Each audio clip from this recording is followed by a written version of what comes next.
Okay, now we're on to intermediate topics, including firmware, keyboard disassembly, and changing cases.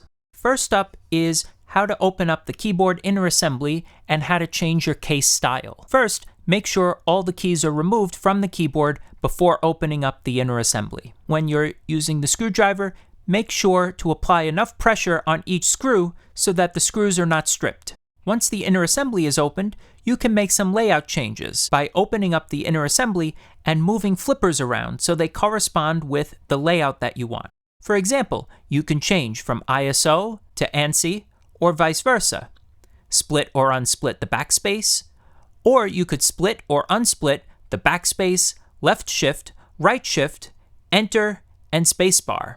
You probably want to bend the larger top inner assembly tabs outwards a bit before clamping down, as this may make the case easier to close. Okay, now here are the steps for opening up the keyboard. First, remove all the keys. Use supports on each side to make sure the flippers do not touch your desk when upside down.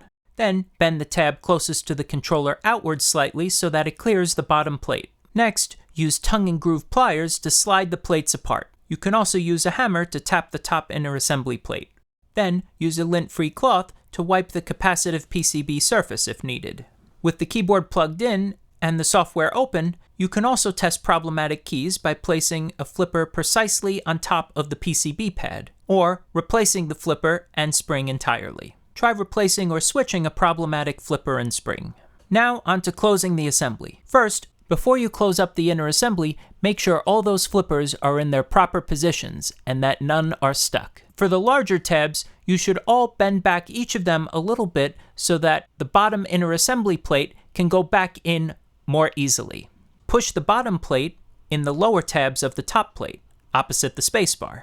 Then, use your pliers to press the top edge tabs. They should snap together. I recommend a second pair of pliers to bend a tab back into place afterwards, as shown. For that last tab, you want to fold that tab all the way back so that it locks the inner assembly mechanism back into place.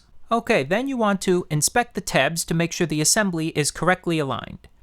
In this photo, there is a gap between the tab and the bottom plate, which will cause problems later. There should be no gap between the top and bottom inner assembly's interlocking tabs. You can also change cases. To change from the larger case to the smaller case or vice versa, you would remove the keys, open up the keyboard case and bottom inner assembly while keeping the keyboard upside down, and then switch to the alternative bottom inner assembly metal plate. Unfortunately, you can't change the HHKB style split right shift to the standard right shift, or vice versa, unless you purchase another PCB, top inner assembly, and inner foam, as the keys are in a slightly different physical location.